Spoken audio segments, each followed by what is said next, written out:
First, they called Trump dangerous, then did exactly what he said. Remember when the world's leaders lined up to condemn Trump's trade policies? They called him reckless, dangerous, a threat to global stability.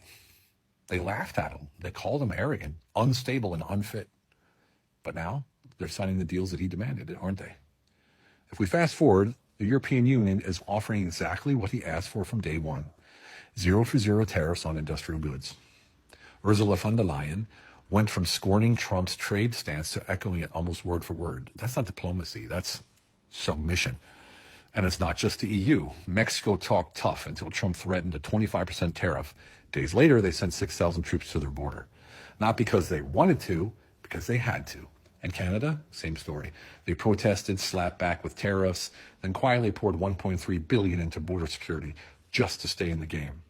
That's not diplomacy either. That's pressure economics.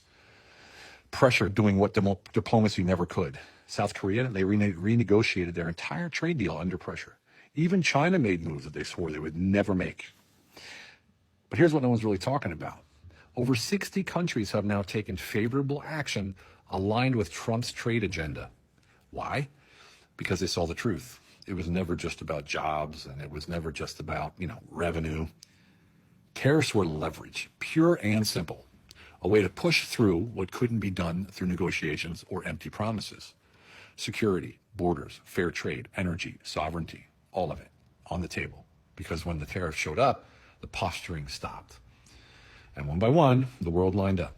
Not because they wanted to bow, but because they had no better option. That's not just irony, that's exposure, isn't it?